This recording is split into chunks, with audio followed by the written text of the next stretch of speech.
Would I be repurchasing this again? No. Hey guys, welcome or welcome back to my channel. In today's video, I'm going to be reviewing two new products from Huda Beauty, the Easy Blur Primer and then the Easy Blur Foundation.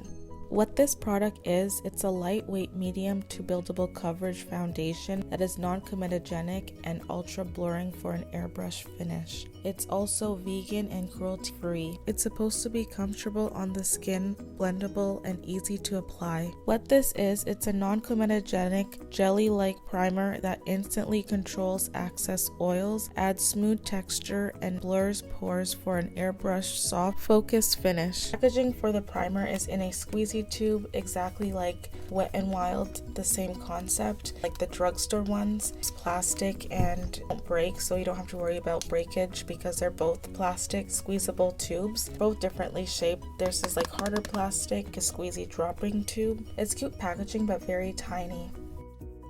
So the primer retails for $40 Canadian, foundation retails for $50. So my eyebrows are done. I have a pimple right here. So this is what my skin looks like without any makeup on. There is blemishes and I don't have a problem with texture. As you guys could see, my skin is pretty smooth. I have fine lines, hyperpigmentation around my mouth. So for me, my focus is not texture. I want to show you guys my skin.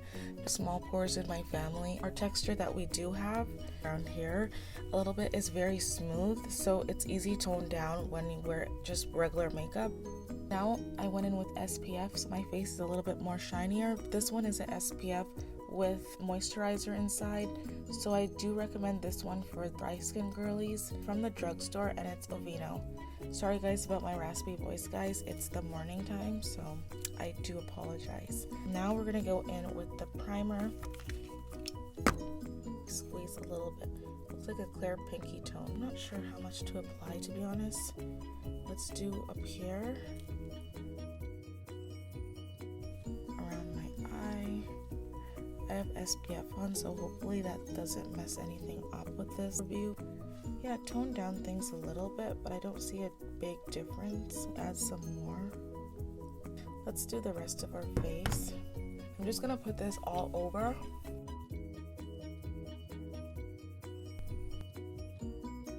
Really cool that there's no silicone in it, even though it feels like there's silicone. Really nice. It also mattified me a bit too, so I feel like that's also something it does. Feels like it's a velvety, silicone-y based primer, but it's not. I don't really feel it that much. It doesn't feel like it's like drying or anything. Primer reminds me of the Smashbox Photo Finish primer, and also this primer reminds me of the Cali Ray So Blown primer. One is hydrating, blurring, and mattifying. Those ones have silicone in it, this one doesn't. So even though this and the Cali Ray So Blown primer blurring, they do have differences because the texture is obviously different between the two, but for sure this definitely imitates the Smashbox Photo Finish primer. On, it does feel like wearing the Smashbox one. Let me add here, because I didn't add any here. One is the foundation. Look how tiny it is, guys. This is what it looks like. It looks a bit light, but let me see on my face. I'm just gonna start off with a couple dots. Even with the little amount of dots that I used, you could see that I didn't need a lot of foundation, and it did cover a lot, so a little goes a long way with this.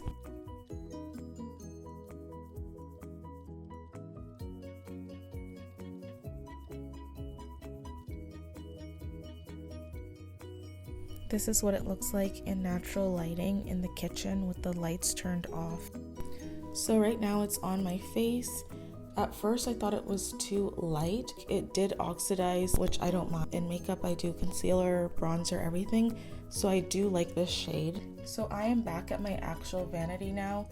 What it looks like, it's a very nice shade. Did mildly smooth me down, but again, I feel like I look smooth no matter what I do with my makeup because my texture of my skin is not that bad.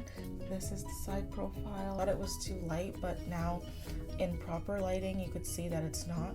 So I don't have Huda Beauty banana powder, the one that is recommended for me to set my under eyes. Cookie in her setting powder. So we're just going to use Sugar Cookie, which is a translucent powder. I'm just going to use this and just lightly dab it down. This is a setting powder and a baking powder, so if you wanted it to bake, it's gonna be like the perfect powder to do it with.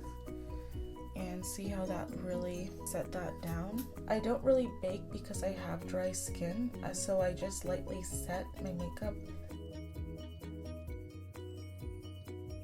It really mattifies. Like, I really like this powder. It's a finely milled powder.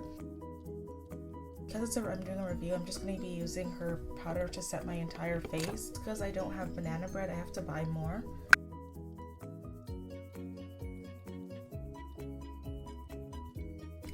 This is 5 hours after my makeup's been applied. This is my makeup 10 hours after I applied it. I did have to reapply my lip gloss because I ate, but I definitely like this. Now, I forgot to mention, guys, what this smelled like because I didn't state that earlier. It has a very faint scent. The scent won't bother you at all. And then let me see what the primer smells like. And the primer doesn't smell like anything. Definitely like this. This is the look today. So my overall experience with using both of these, it smoothed out my minor imperfections around my eyes.